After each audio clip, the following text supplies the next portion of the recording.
Shalom kekasih Tuhan, selamat pagi. Firman Tuhan di dalam Amsal 24 ayat yang ke-10 berkata, "Jika engkau tawar hati pada masa kesesakan, kecillah kekuatanmu." Saudaraku sekalian, pernahkah saudara memperhatikan kapal di tengah lautan? Apakah yang bisa menenggelamkan kapal itu? Jawabnya pastinya adalah air laut. Tetapi pertanyaan berikutnya adalah, air laut yang bagaimana? Apakah air laut yang ada di sekelilingnya atau yang mengelilinginya? Kekasih Tuhan, kapal laut tidak tenggelam karena air yang ada di sekelilingnya, berapapun banyaknya jumlah air itu. Tetapi kapal laut hanya akan tenggelam dan hanya bisa ditenggelamkan jika air yang ada di sekelilingnya itu masuk ke dalamnya. Kekasih Tuhan, kapal laut yang dikelilingi oleh air dan lautan yang luas, yang tidak akan ditenggelamkan oleh air itu, adalah gambaran dari kehidupan kita sebagai orang percaya.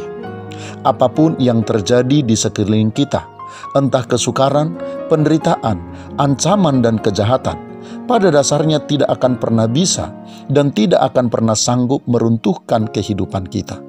Dalam banyak fakta kekasih Tuhan, hidup dan iman orang-orang percaya segala zaman tidak pernah diruntuhkan oleh kesukaran, persoalan, dan penderitaan dunia yang ada di sekitarnya.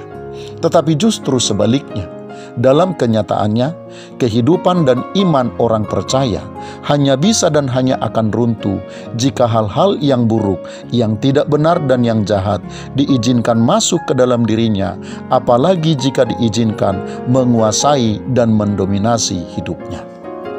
Karena itu kekasih Tuhan, menjaga agar kita tidak menjadi tawar hati karena kesesakan dan kesukaran hidup, dengan tidak mengizinkan hal-hal yang buruk dan negatif masuk ke dalam hati kita, bukan hanya mutlak bagi kita untuk menjaga kesehatan jiwa kita, tetapi juga untuk menjauhkan kita dari kerapuhan dan kematian rohani.